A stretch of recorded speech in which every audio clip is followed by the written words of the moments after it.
Friends, आज की कहानी है अकेलेपन की वेदना भाग 5। पिछले भाग में आपने पढ़ा सोनल के गले में मंगलसूत्र और मांग में सिंदूर सजाकर विक्रांत ने सोनल को अपना बना लिया था। दोनों आज अटूट बंधन में बंध गए थे। इसके बाद सोनल ने और विक्रांत ने साथ में एक प्लेट में खाना खाया। बाकी बाराती भी खाना खा चुके थे। दिन में मुहूर्त में उनकी शादी हुई थी तो 5:45 बजे सोनल की विदाई होनी थी। ये पल राजश्री जी और अमन जी के लिए बहुत भारी था। उन्होंने अपने दिल पर पत्थर रखकर सोनल को विदा किया। पूरे रास्ते सोनल सुबकते हुए आई। अब आगे 1 घंटे के बाद वो मिश्रा भवन के सामने थी, जहां उसके आने की खुशी में सब चीज सजा दी गई थी। विक्रांत ने सोनल को हाथ पकड़कर उतारा और गेट तक ले आया, जहां पहले से ही प्रीति जी अपनी बहू का इंतजार कर रही थी। सोनल ने इतने लोगों को देखकर अपने गालों पर आए हुए आंसू पोंछ लिए थे ताकि उसको अजीब फील ना हो। विक्रांत और सोनल का गठबंधन अभी भी बंधा हुआ था। प्रीति जी ने सोनल और विक्रांत को टीका लगाकर आरती उतारी।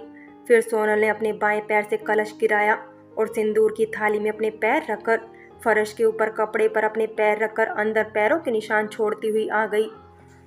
प्रीति जी ने सोनल के पैरों के निशान कपड़े पर इसीलिए लिए थे। उनका कहना था सोनल उनके घर की लक्ष्मी है जो उनके घर पहली बार आई है, इसलिए वो उन निशानों को संभाल कर रखना चाहती थी। फिर प्रीति जी उन दोनों को भगवान कृष्ण के बने मंदिर में ले आई। वहां सोनल के हाथों के निशान लगवा दिए गए। फिर उनका गठबंधन खोल दिया गया। फिर कुछ शादी के बाद की रस्म होनी शुरू हो गई। सब महिला वहीं बैठ गई। जेंट्स एक साइड में बैठे हुए थे। बारी बारी सब कपल डांस कर रहे थे। सबके डांस करने के बाद आखिरकार सोनल और विक्रांत की बारी आई। विक्रांत के दोस्त और विक्रांत की चचेरी बहनें विक्रांत और सोनल को डांस करने के लिए फोर्स करने लगे। आखिरकार दोनों ने डांस करना शुरू किया। सोनल को बहुत शर्म आ रही थी। उसे डांस नहीं किया जा रहा था तो विक्रांत ने सोनल को उसकी उंगली पकड़कर गोल गोल घुमाना शुरू कर दिया। आज से तेरी सारी गलियां मेरी हो गई, आज से मेरा घर तेरा हो गया, आज से मेरी सारी खुशियां तेरी हो गई। और सबने मुस्कुराते हुए जोर से तालियां बजा दी। इसी के साथ जश्न खत्म हो चुका था। विक्रांत की मामी सोनल को विक्रांत के कमरे में ले गई। विक्रांत सोनल को जाते हुए देख रहा था। सोनल के जाते जाते ही विक्रांत के चेहरे की चमक भी गायब हो रही थी। उसको ऐसे देखकर विक्रांत के मामा का लड़का प्रशांत उसके पास आया और बोला, कुछ देर में उसके पास ही जाने वाला था। सब बड़ों के सामने यू जोकर बनकर मत बैठ, तेरे चेहरे से पता चल रहा है तेरे दिमाग में क्या चल रहा है। ये सुनकर विक्रांत ने अपने चेहरे पर नकली मुस्कान चिपका ली। प्रशांत मुस्कुराते हुए उसके पास बैठ गया। वहीं दूसरी तरफ विक्रांत की मामी और प्रशांत की वाइफ ने उसको विक्रांत के कमरे में छोड़ दिया। विक्रांत की मामी तो उसको छोड़ते ही चली गई। वहीं प्रशांत की वाइफ पारुल वहीं उसके पास बैठ गई। सोनल कमरे की साज सजावट देखकर अंदर से असहज महसूस करने लगी। उसका गला सूख रहा था, पूरा बदन कांप उठा था उसका। पारुल सोनल को इस तरह देखकर उसको बेड पर बैठा देती है। वो सोनल की फीलिंग समझ रही थी। वो बोली, सोनल अपने आप पर काबू रखो, बेकाबू तो विक्रांत की बाहों में अपने आप हो जाओगी और विक्रांत संभाल लेगा तुम्हें। ये पल बड़े ही खूबसूरत होते हैं। यही पल होते हैं जब एक दूसरे से प्यार बढ़ता है और विश्वास का बंधन बनना शुरू होता है। तुम्हारी जो हालत है कभी वो मेरी भी थी, पर प्रशांत जी बहुत अच्छे हैं और उनसे भी अच्छा है विक्रांत, एकदम सुलझा हुआ और सबको समझने वाला। तुम बहुत किस्मत वाली हो जिसके हिस्से विक्रांत आया है। ये सुनकर सोनल सुर्ख हो गई और उसके चेहरे पर हया की लाली छाने लगी। रोम रोम बेकाबू होने लगा। कुछ देर बाद दरवाजे पर विक्रांत आ गया। शायद प्रीति जी ने भेज दिया था, वरना सब बड़ों के सामने से निकलना आसान नहीं था। प्रीति जी को लगा था शायद सोनल विक्रांत के साथ सहज है, इसलिए विक्रांत वहां आ गया। पारुल ने विक्रांत को कमरे के गेट पर रोक लिया और उसे कमरे में आने का नेक लिया। विक्रांत ने अपने जेब से नोटों की गड्डी निकालकर पारुल को दे दी। पारुल खुशी से चली गई। विक्रांत ने दरवाजा बंद कर दिया और वहीं अपने हाथ और पैरों को बांधकर खड़ा हो गया। सोनल भी विक्रांत की मौजूदगी महसूस कर रही थी। विक्रांत हल्के हल्के कदम बढ़ाकर सोनल की ओर बढ़ने लगा। सोनल की धड़कनें उसके कदम के साथ चल रही थी। गुलाब की पंखड़ी से सजे बेड पर सोनल बीचों बीच बैठी हुई थी। उसका गोरा रंग चमक रहा था। दुल्हन के जोड़े में विक्रांत को सोनल किसी परी से कम नहीं लग रही थी। विक्रांत सोनल के करीब आकर बैठ गया। उसने अपने एक हाथ को मोड़कर अपने सिर के नीचे लगा लिया और अध लेटा सोनल को अपनी आंखों में उतारने लगा। सोनल की धड़कन तेज चल रही थी। वो उनको संभालती हुई बोली, क्या हुआ विक्रांत जी, आप ऐसे क्यों देख रहे हो?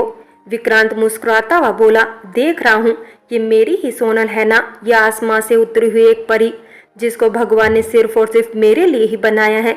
उसकी बात सुनकर सोनल शर्मा गई।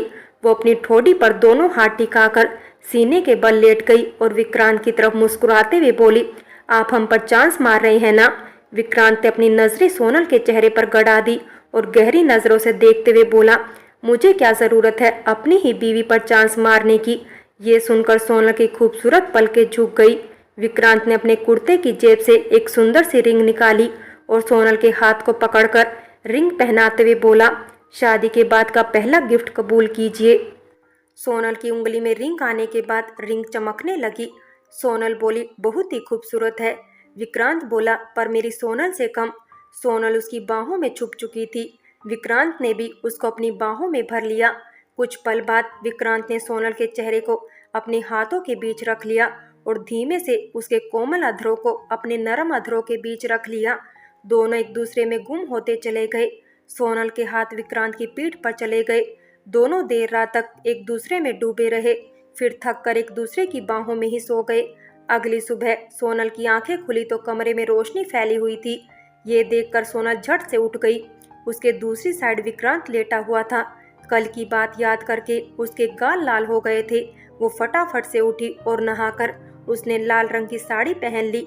सादे से रूप में बेहद सुंदर और खिली खिली लग रही थी वो। उसने विक्रांत के माथे को प्यार से चूमा और नीचे चली गई। सोते हुए विक्रांत के चेहरे पर मुस्कान आ गई। उसने सूरज की रोशनी से बचने के लिए कंबल अपने चेहरे पर ढक लिया और सो गया।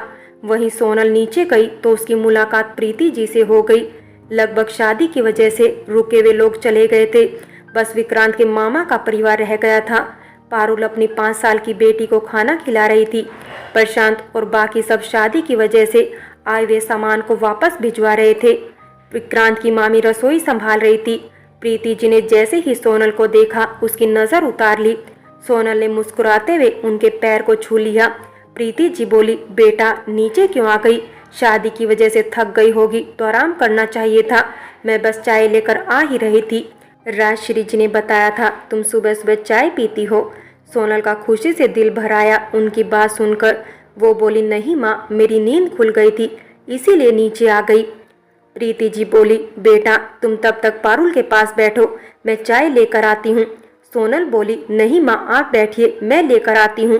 प्रीति जी ने मुस्कुराते हुए कहा, बेटा पहले तुम्हें रसोई की रस्म करनी होगी, उसके बाद ही रसोई में जाना है, इसलिए तुम बैठो, मैं लेकर आती हूँ। फिर वो सोनल के लिए चाय बनाने चली गई। सबने सोनल के साथ बैठकर चाय पी, फिर बात करने लगे। तब तक विक्रांत ने भी उनको ज्वाइन कर लिया था। तभी परी अपनी तोतली आवाज में बोली, चाची आप कितनी सुंदर हो, एकदम प्रिंसेस जैसी, जो कार्टून में आती है सिंड्रेला। ये सुनकर सभी हंसने लगे। तभी विक्रांत की मामी बोली, ये बात तो परी सच कह रही है प्रीति, तुमने तो विक्रांत के लिए कोहिनूर ढूंढा है। ये सुनकर सोनल नीचे मुँह करके मुस्कुराने लगी। तभी पारुल बोली, क्यों माँ, विक्रांत क्या कम है सोनल से? तो ये सुनकर विक्रांत सोनल की तरफ देखकर मुस्कुरा दिया। तभी प्रीति जी बोली, चाहे कैसा भी हो विक्रांत, पर मेरी बहू के सामने कुछ भी नहीं है, लाखों में नहीं, पूरी दुनिया में एक है मेरी बहू। ऐसे ही हंसते मुस्कुराते हुए दोपहर होने को आई थी। फिर प्रीति जी ने, पारुल ने और विक्रांत की मामी ने मिलकर खाना लगा दिया। सबने पेट भरकर हंसी खुशी खाना खाया। 3 बजे की विक्रांत के मामा ने अपने परिवार के लिए ट्रेन की टिकट बुक करवाई हुई थी, तो अपना सामान पैक करने चले गए। शादी का सारा सामान पहुंचा दिया था उन्होंने। 2 बजे के करीब विक्रांत प्रशांत और बाकी सबको ड्रॉप करने चला गया था। अब वो सारे कामों से फ्री भी हो गया था। शादी में आया हुआ खर्चा उसने चुका दिया था। फिर रात के 9 बजे के आसपास घर आया। उसके आने के बाद ही सबने खाना खाया। सोनल अपने रूम में जाकर अपने मम्मी पापा से बात करने लगी। फिर उसने अपनी साड़ी बदलकर सूट डाल लिया। विक्रांत जब अपने मम्मी पापा से बात करके आया तो सोनल अपने कपड़े अलमीरा में रख रही थी। विक्रांत ने हल्के से दरवाज़ा लॉक कर दिया और पीछे से आकर सोनल को अपनी बाहों में भर लिया। सोनल ने उसके टच को पहचान लिया उसके लबों पर मुस्कान बिखर गई। फिर विक्रांत ने सोनल के कपड़े रखवाने में मदद की। फिर उसने सोनल को अपनी बाहों में लेकर बेड पर लिटा दिया। सोनल भी चुपचाप उसकी बाहों में बिखर चुकी थी। दोनों के लब मुस्कुरा रहे थे। कुछ देर बाद विक्रांत ने सोनल के बालों को चूमते हुए कहा, घर के सब लोग कैसे लगे तुम्हें और मैं? सोनल ने मुस्कुराकर विक्रांत को देखा और कहा, आपका तो पहले से ही पता है कि आप तो बहुत अच्छे हैं और बाकी सब घर वाले तो बहुत ही अच्छे हैं। और फिर वो खिलखिलाकर हंस देती है। फ्रेंड्स, बाकी की कहानी अगले भाग में देखें और अगर कहानी अच्छी लगी हो तो लाइक करें, शेयर करें और प्यार भरी कहानी चैनल को सब्सक्राइब करें।